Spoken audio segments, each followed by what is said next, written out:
I have a daughter from a previous marriage, and we had a fight 6, 8 years ago, 2005. We had an argument, and we haven't really spoken still.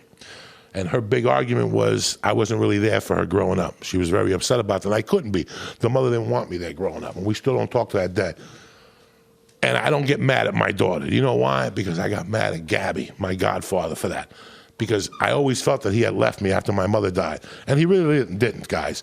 I didn't want to be around my family after my mother died. They were too strict. My stepfather was too strict. My uncle was a scumbag. My uncle and my family in Miami, they were too strict. I had been on my own since I was 12 in a way. Like, not on my own, but I was already making my own decisions. I was signing my own fucking report card. You know what I'm saying? Like, I was one of those motherfuckers. I forged my report cards. I was pretty much living at home, but I wasn't part of the home. My mother had a bar. My stepfather had a business. So I was just like a tenant. When I was 12, I was just a tenant in my house. I just came and went with a basketball and took some out of the refrigerator. I didn't participate with them. It was the weirdest thing. I talked to my mother. I talked to my stepfather from time to time. So when my mother died and I stopped seeing my godfather, I got that anger towards him, that made-up anger. Like, even though I really wasn't mad at him, I thought I was mad at him because he left me. I hadn't seen him. So what do you think happens after all this cocaine and all this shit with my uncle? I go to West New York one day and I'm hanging out in the corner. Who do I bump into? My godfather. And he's like, how you doing? And I look at him, and he had probably heard by now that I was a little crazy. I was doing blow, and I was a thief. He had probably heard it, but he came over and shook my hand and hugged me, told me he loved me, and he goes, where you been? And as I was talking to him, when you're talking to somebody, you get mad as you're talking to him? Like, you motherfucker, you left me there, And so I knew right then, and I told him I needed money, I needed a place to stay. He told me I couldn't stay with him. He goes, my new wife won't let you stay there, whatever. She wasn't white and dirty. She was Spanish, so it fucking pissed me off. I'm like, you married a Spanish chick? What the fuck? So I don't know who he married. I'm just teasing you motherfuckers. But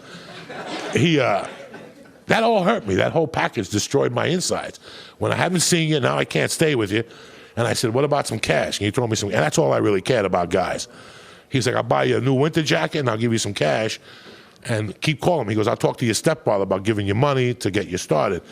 So I kept calling him. He goes, hey, your stepfather's not going to give you money. So I would meet him, a couple times. And one day he said to me, if you really need money, why don't you sell some cocaine to some of your mafia buddies? And I'm like, I got this motherfucker. And I go, what are you talking about? He goes, cocaine. Sell it to some of your friends. Can't you sell cocaine? I go, I don't know if my friends do that. So he goes, what do you mean? Everybody does it.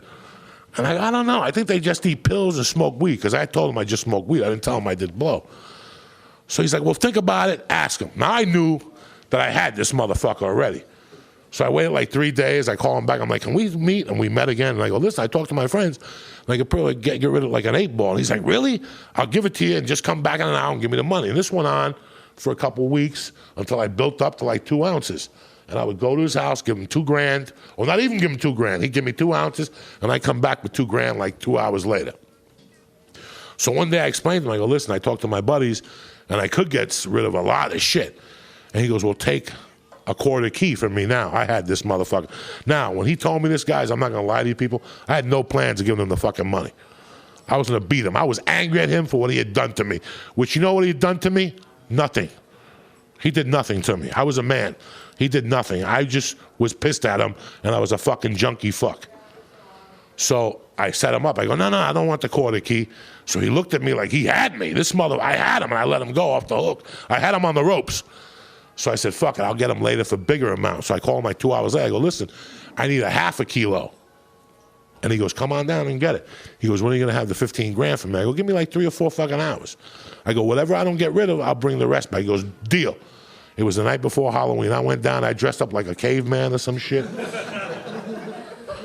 Let me tell you something. I had fucking 16 ounces, 18 ounces of cocaine dressed as a caveman. Are you fucking kidding me or what? My little stick had cocaine in it. You know, the stick I was hitting people with? That's how I had coke over me. I had like no shirt on with shorts and fucking bag of blow. I didn't give a fuck. I went to this fucking party and I'm doing snorting and I hook up with a girl and I get dead dick and she smacks me. My mouth is bleeding. It was a fucking nightmare.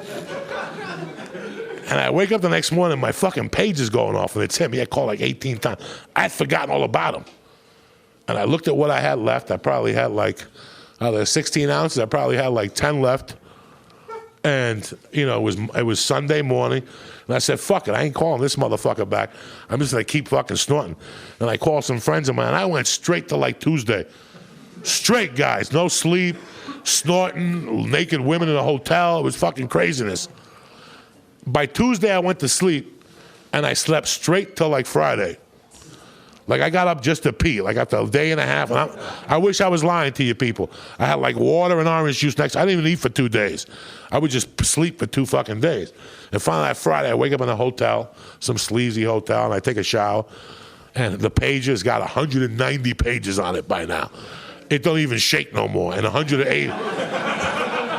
And 188 pages are from my godfather. And I'm like, fuck that punk. Now fuck him. Now he knows how I felt when he left me the fuck alone.